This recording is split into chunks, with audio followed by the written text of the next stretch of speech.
Hola a todos, mi nombre es Andrea Torres, soy estudiante de la maestría en Psicología y Consejería Familiar por la Universidad para la Familia. El día de hoy voy a tratar un tema sobre trastorno de la escritura, es decir, la disgrafia. Este tema va dirigido a los padres de familia.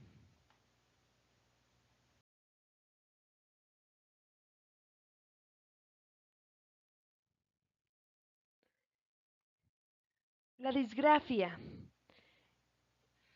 se utiliza para designar el trastorno de la escritura que afecta a la forma o al contenido y la manifiestan niños que no presentan problemas intelectuales, neurológicos, sensoriales, motores, afectivos o sociales. Como característica disgráfica se señalan dos tipos de síntomas relacionados.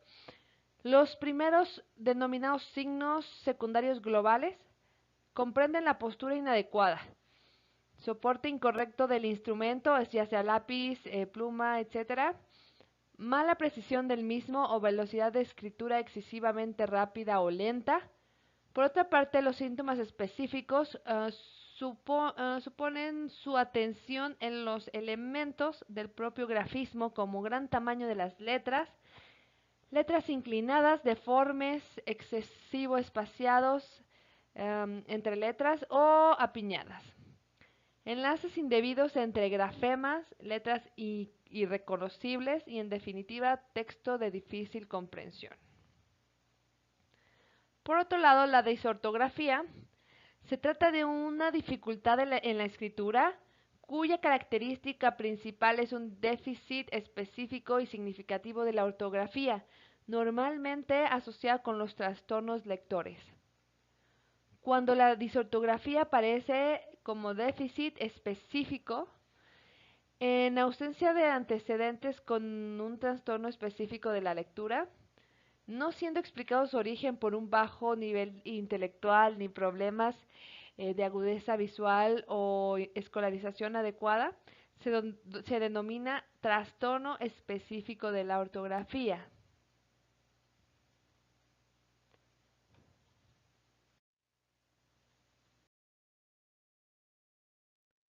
Para hacer un diagnóstico de trastorno de la expresión escrita, tenemos que seguir las pautas del DSM-4.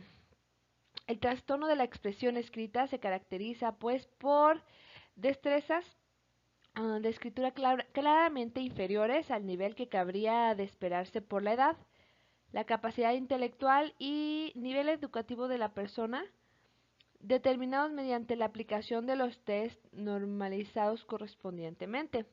Este problema afecta a la actividad académica y a las actividades diarias, y no se debe a ninguna deficiencia neurológica o sensorial. Entre sus componentes está la mala ortografía, los errores gramaticales y de puntuación y la mala escritura.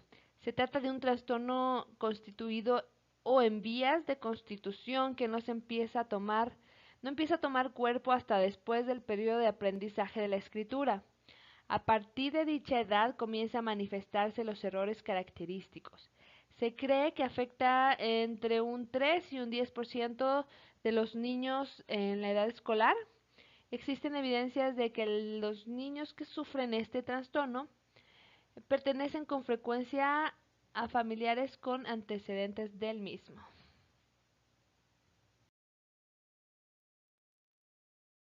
Ahora les voy a hablar sobre los síntomas del trastorno de la expresión escrita.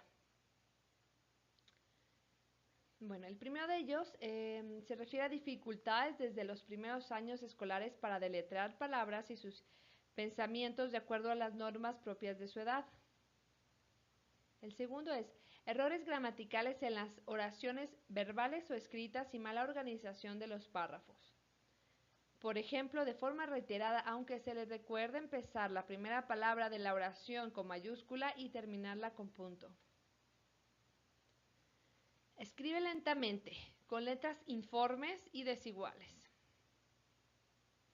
Deficiente espaciamiento entre letras, palabras o entre renglones. Con ligamento defectuoso entre letras. Trastorno de la aprensión. Coge de manera torpe el lápiz contrayendo exageradamente los dedos, lo que le fatiga en poco tiempo. Estas dificultades se hacen notar cuando, en cursos más avanzados, se exige al niño que escriba rápidamente. Alteraciones tónico-posturales en el niño con déficit de atención. La mayoría de los niños con este trastorno se sienten frustrados y enfadados a causa del sentimiento de inadecuación y con fracaso académico. Pueden sufrir un trastorno depresivo crónico y alteraciones de la conducta como resultado de su creciente sensación de aislamiento, diferenciación y desesperanza. Las posibles causas de este trastorno son las siguientes. La primera es el factores madurativos. Con frecuencia en los trastornos de lectoescritores se suma la evidencia de los déficits neuropsicológicos que impiden una ejecución satisfactoria. La escritura es una actividad perceptivo-motriz que requiere una adecuada integración de la madurez neuropsicológica en el niño. Los factores desencadenantes se agrupan en los siguientes. El primero como trastorno de lateralización. El ambidextrismo es una frecuente causa de déficit escritor.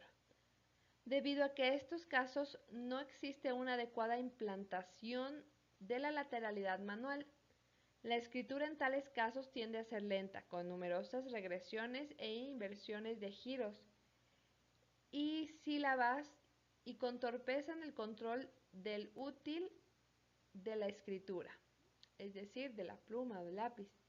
Ocurre algo similar con la zurdería contraída, especialmente en el caso de los niños que son claramente zurdos. La escritura tiende a ser en dirección derecha y se efectúa de forma lenta y con alteraciones en el espacio y tiempo. Otra de las causas es la lateralidad cruzada, que se produce cuando el predominio ocular no es homogéneo con el de la mano y pie.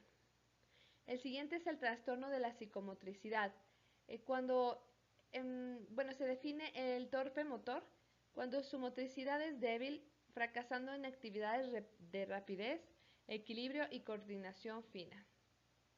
Y los hiperactivos presentan trastorno de precisión, dificultad para mantener la horizontalidad de las líneas con dimensiones. Por último, los trastornos del esquema corporal y las funciones perceptivo-motrices. Muchos niños presentan un déficit de integración visoperceptiva con confusión de figura y fondo, perseveración en la copia de rotación de figuras, etc. Siguiendo con las posibles causas, otro factor es el del carácter o personalidad. La escritura inestable chapucera con falta de proporción, con deficiencia de espaciación e inclinación es característica de ciertos niños con conflictos emocionales. Existe una alteración en la escritura de característica pura, en donde la escritura es una forma de llamar la atención frente a sus problemas. Y en otras ocasiones es un trastorno mixto porque presenta no solo como expresión de trastorno afectivo, sino en unión con trastornos perceptivos motores, de lateralización, etc. Bueno, los factores de tipo pedagógico, entre ellos podemos destacar la imposición de un rígido sistema de movimientos y posturas gráficas que impiden al niño adaptar su escritura a los requerimientos de su edad, madurez y preparación.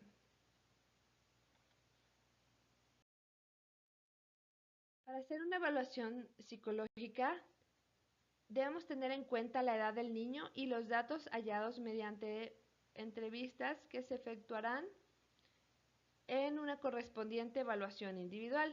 Dicha evaluación es muy similar a la planteada de la dislexia, ya que muchas de las pruebas específicas están dirigidas a los procesos lectoescritores. Vamos a ver los diferentes factores a evaluar. El primero es el nivel intelectual. Con estas pruebas se puede sacar el coeficiente intelectual del niño.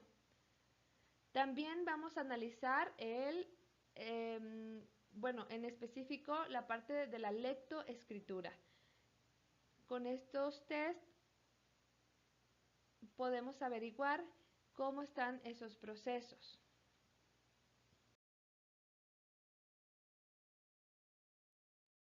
Es importante también evaluar la percepción visual y maduración visomotriz.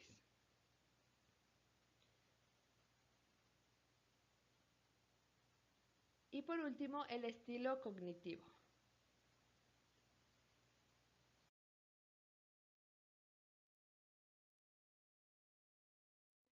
¿Cómo se da el tratamiento psicopedagógico?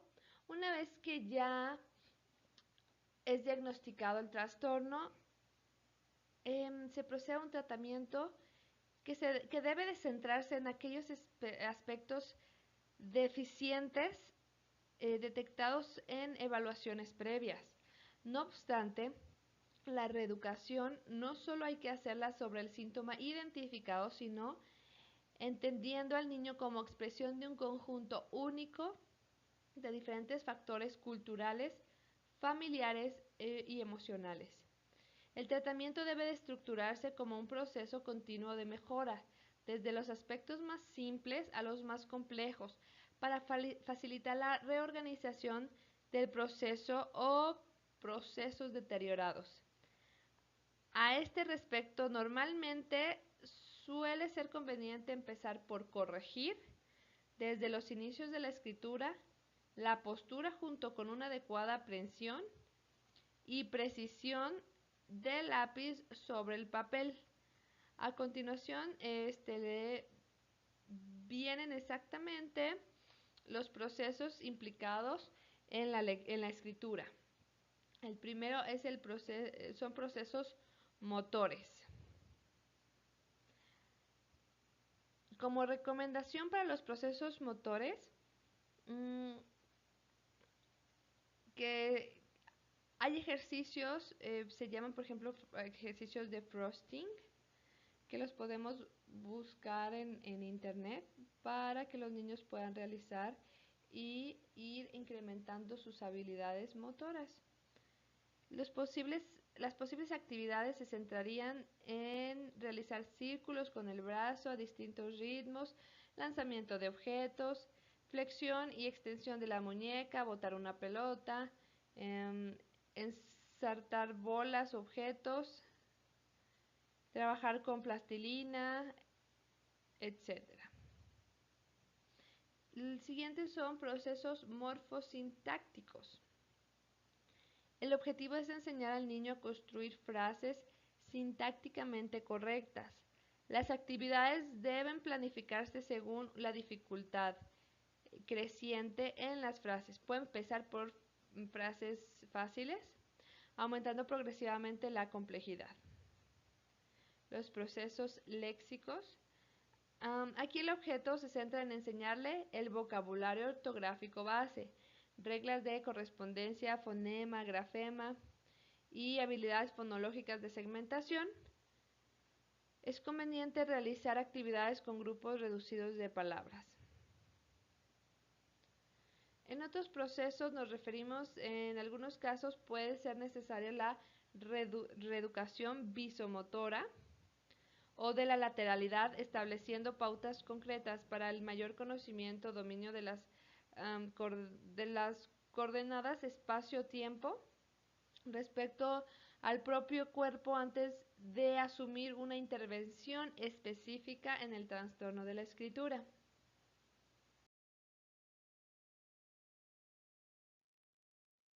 Consejos para padres. El primero sería informarse y concientizarse del trastorno, sobre todo de los síntomas. Hay que tener en cuenta los síntomas para estar al pendiente. En cuestión de los hijos, ustedes son las personas que están más cercanas a ellos y pueden detectar cualquier foco de atención. En caso de que tengan una sospecha del síntoma, es necesario consultar a un especialista para que los pueda guiar. Muy bien, otro consejo muy importante, evitar etiquetar al niño. Muchas veces los etiquetamos porque no sabemos, no tenemos la información correcta y es muy común porque anteriormente no se le daba la atención adecuada a estos tipos de trastornos, ni siquiera se conocían. Entonces muchas familias han vivido con estos trastornos sin siquiera estar conscientes de ellos y bueno, a los niños se les va etiquetando como flojos, vagos, tontos y esto afecta directamente a la autoestima del niño. Explicar el trastorno al niño y qué forma, o sea, de qué forma lo van a superar juntos. Hay que explicárselo de una manera en que el niño lo pueda entender y pueda saber que esto es algo normal, que no es su culpa, sino es una situación que él está viviendo y que se puede superar. ¿Cómo lo van a superar? No lo va a superar él solo, lo van a superar juntos como familia, padres e hijos. Hay que hacer equipo con el niño, padres e hijos, y cada éxito o fracaso vivirlos en conjunto. Esto sí, hay que evitarlo. Hay que evitar dejar solo al niño haciendo sus ejercicios y dejándole toda la responsabilidad al niño. Los niños están aprendiendo a ser responsables. No son responsables, están aprendiendo. ¿Y de qué manera lo van a aprender? Por el ejemplo de sus padres. Ellos tienen que irlos guiando. ¿Cómo hacerse responsable? Bueno, los padres al principio son responsables en general de los hijos. Entonces, cada éxito sí es responsabilidad de los padres también. Y cada fracaso es responsabilidad de los padres. Entonces, vamos trabajando en equipo y vamos trabajando en conjunto para que el niño se sienta acompañado y cada éxito lo puedan vivir como familia.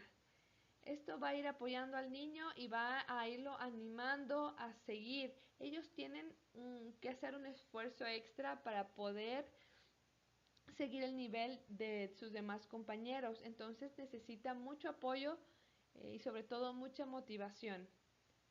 Ser constantes en los ejercicios para el desarrollo de las habilidades es básico y de esto depende el éxito, el triunfo que puedan tener para que los niños en edades más avanzadas puedan tener un nivel igual a los de sus compañeros. Estos serían los consejos que yo les doy.